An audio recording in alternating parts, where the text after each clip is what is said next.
السلام علیکم ورحمۃ اللہ وبرکاتہ۔ شاد اسٹڈی ہب چینل میں آپ کا استقبال ہے۔ میں محمد دلشاد 7ویں جماعت کے نصاب میں شامل اپنی زبان کا 21واں اور آخری سبق یعنی ایک آخری سبق نمبر 21 لے کر آپ کی خدمت میں حاضر ہوں، اور آج ہم پڑھیں گے ایک چشتی سلسلے کے بزرگ خواجہ قطب الدین بختیار کاکی رحمۃ اللہ علیہ کے بارے میں۔ چلیے شروع کرتے ہیں۔ حضرت خواجہ قطب الدین بختیار کاکی رحمۃ اللہ علیہ چشتیہ سلسلے کے کامل درویش تھے۔ آپ کے والد سید کمال الدین بغداد کے گاؤں اوش کے رہنے والے تھے۔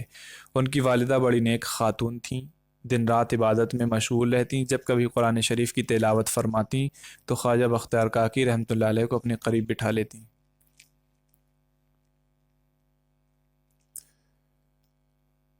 وہ ابھی صرف 2.5 سال کے تھے کہ ان کے والد کا انتقال ہو گیا۔ والدہ نے اپنی خاص نگرانی میں ان کی تربیت کی۔ جب وہ 4 سال کے ہوئے تو والدہ نے پڑھنے کے لیے ان کو خواجہ معین الدین چشتی رحمۃ اللہ علیہ کے پاس بھیج دیا، جو ان دنوں اوش ہی میں ٹھہرے ہوئے تھے۔ کہا جاتا ہے کہ جب معین الدین چشتی رحمۃ اللہ علیہ نے ان کو درس دینا شروع کیا تو غیب سے ایک آواز آئی، اے خواجہ کچھ دیر ٹھہر جاؤ، قاضی حمید الدین ناگوری رحمۃ اللہ علیہ آتے ہیں، وہی بختیار کاکی رحمۃ اللہ علیہ کو پڑھائیں گے۔ خدا کے حکم سے کچھ ہی دیر بعد وہاں قاضی حمید الدین ناگوری رحمۃ اللہ علیہ تشریف لائے۔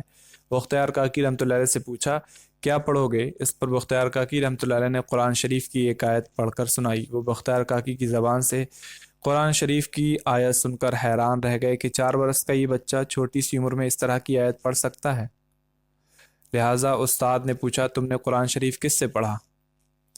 آپ نے کہا، میری والدہ کو آدھا قرآن شریف یاد ہے، انہی سے سنتے سنتے مجھے بھی یاد ہو گیا۔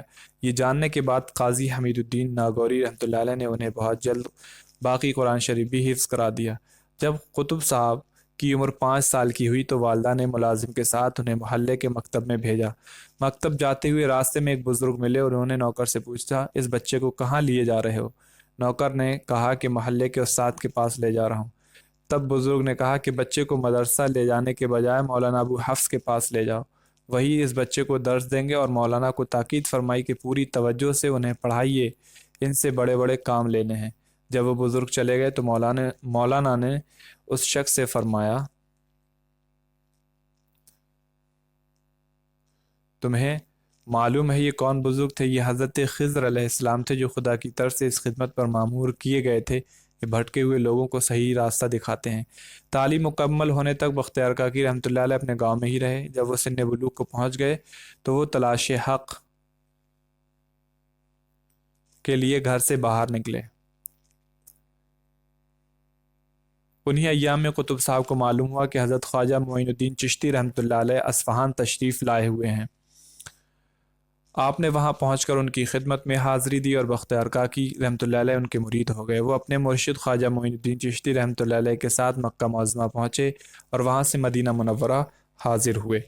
اسی سفر میں ان کی ملاقات ایک اور بزرگ سے ہوئی۔ انہوں نے بختیار کاکی رحمۃ اللہ علیہ کو نصیحت کی، دنیا کی چیزوں کی خواہش نہ کرنا، مال و دولت جمع نہ کرنا، جو کچھ ملے اسے خدا کی راہ میں خرچ کر دینا، اور اللہ کی عبادت کے سوا دوسرے فضول کاموں میں وقت نہ گنوانا۔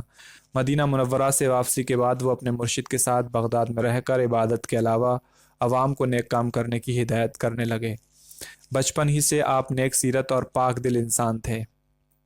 آپ کے دل میں اللہ کی سچی محبت تھی۔ آپ کثرت سے نماز اور دوسری عبادتوں میں بھی مشغول رہتے، زیادہ وقت اللہ کی یاد میں بسر کرتے۔ جیسے جیسے وقت گزرتا گیا، اللہ کی محبت نے آپ کو دنیا اور دنیا کے معلومات سے بالکل بے نیاز کر دیا تھا۔ آپ نہایت سادہ زندگی بسر کرتے، مختصر کھانا کھاتے، بس اس قدر جس سے جسم جا کا رشتہ باقی رہ سکے، مطلب زندہ رہ سکیں۔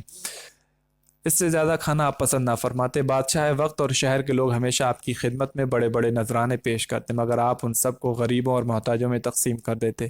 دہلی میں قیام کے دوران ہمیشہ خدا کی یاد میں محو رہتے اور کسی سے نذرانہ وغیرہ بھی قبول نہیں فرماتے تھے۔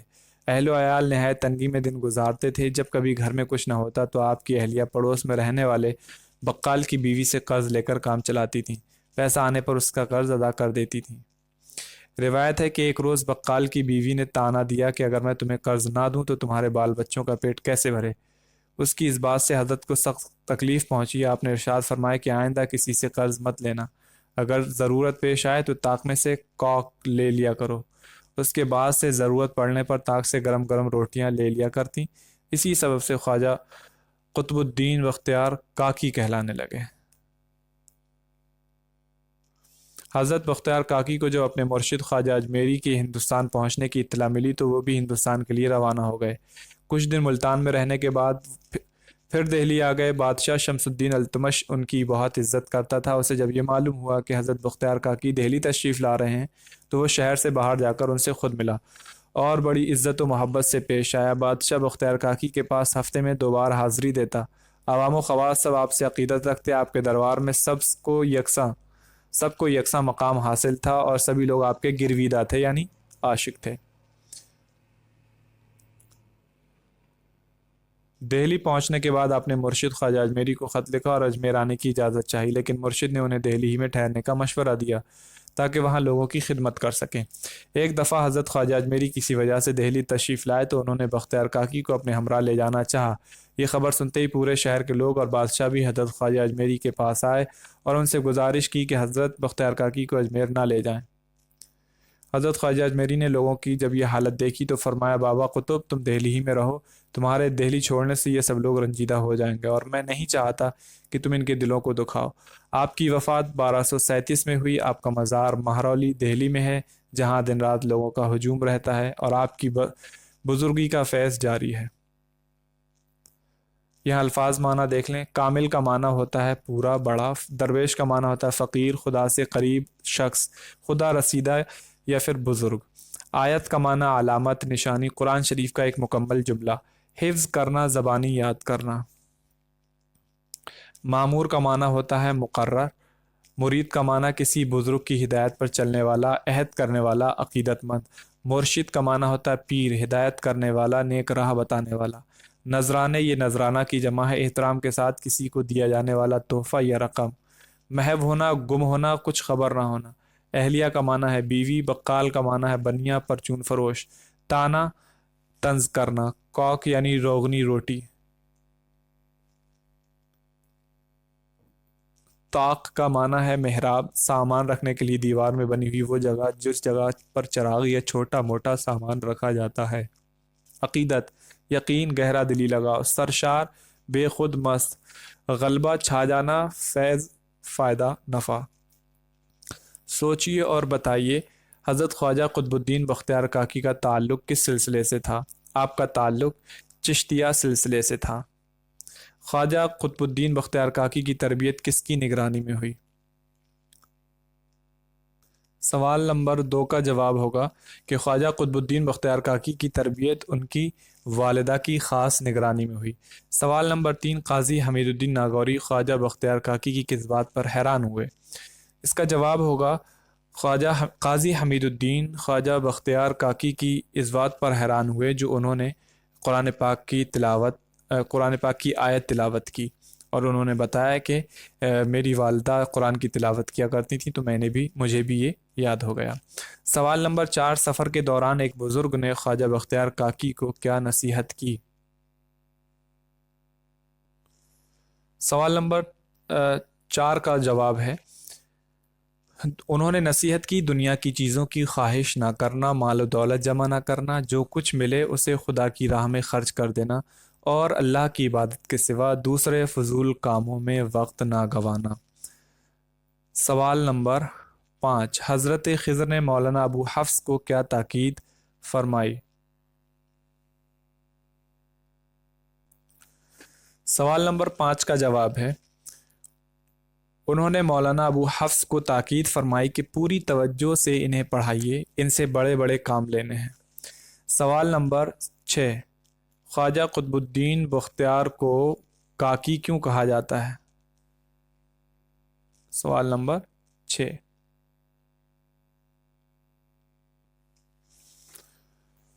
آپ کو کاکی اس لیے کہا جاتا ہے کہ جب بقال کی بیوی نے تانا دیا تو آپ کو اس تانے سے تکلیف ہوئی اور آپ نے اپنی اہلیہ سے ارشاد فرمایا کہ اگر ضرورت پیش آئے تو طاق میں سے کاک یعنی روٹیاں لے لیا کرو۔ اس کے بعد سے وہ ضرورت پڑنے پر طاق سے گرم گرم روٹیاں لے لیا کرتی تھی۔ اسی سبب سے خواجہ قطب الدین بختیار کاکی کہلانے لگے۔ سوال نمبر 7، حضرت بختیار کاکی کس بادشاہ کے زمانے میں ہندوستان تشریف لائے؟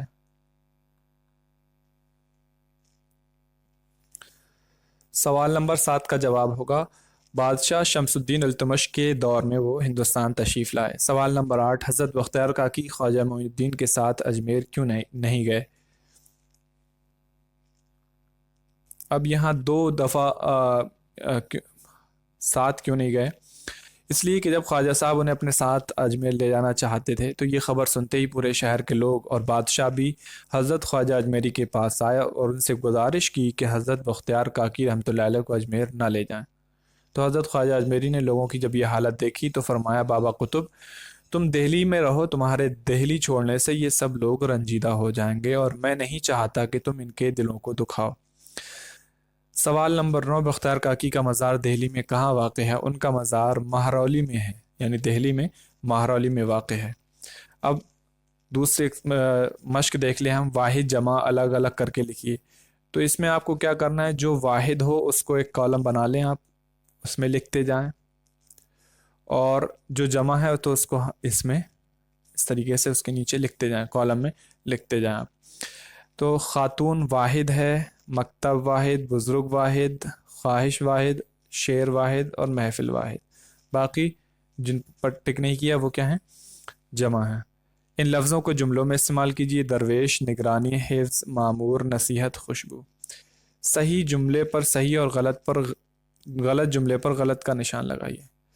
حضرت خواجہ قطب الدین بختیار کاکی چشتیہ خاندان کے کامل درویش تھے۔ چشتیہ خاندان نہیں، چشتیہ سلسلے کے، تو یہ غلط ہے کیونکہ خاندان نہیں تھے، وہ سلسلے سے تھے۔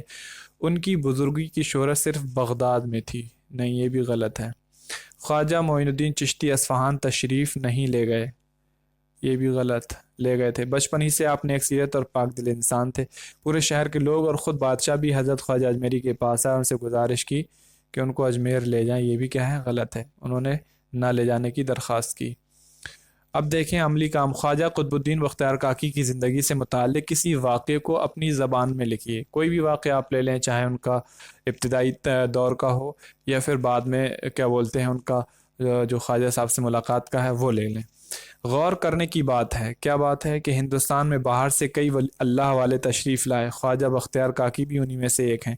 ان بزرگوں نے ملک میں بڑے بڑے کام کیے، خاص طور پر غریبوں اور محتاجوں کی خدمت کے لیے خانقاہیں بنائیں اور خدا کے بندوں کو پیار محبت کا سبق پڑھایا۔ ان کی خانقاہیں ہر مذہب و ملت کے لوگوں کے لیے ہر وقت کھلی رہتی تھیں۔ عام انسانوں میں محبت اور اتحاد پیدا کرنا ان کا اصل کام تھا۔ خواجہ بختیار کاکی کے ذریعے بہت سے ایسے حیرت انگیز واقعات ظاہر ہوئے جو انسان کی عقل میں نہیں آتے۔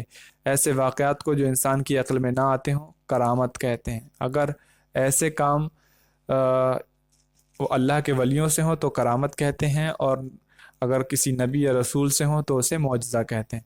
خواجہ قطب الدین بختیار کاکی رحمۃ اللہ علیہ سے بہت سی کرامتیں ظاہر ہوئیں۔ طاق سے ملنے والی روٹیوں کا قصہ بھی خواجہ صاحب کی ایک کرامت ہے۔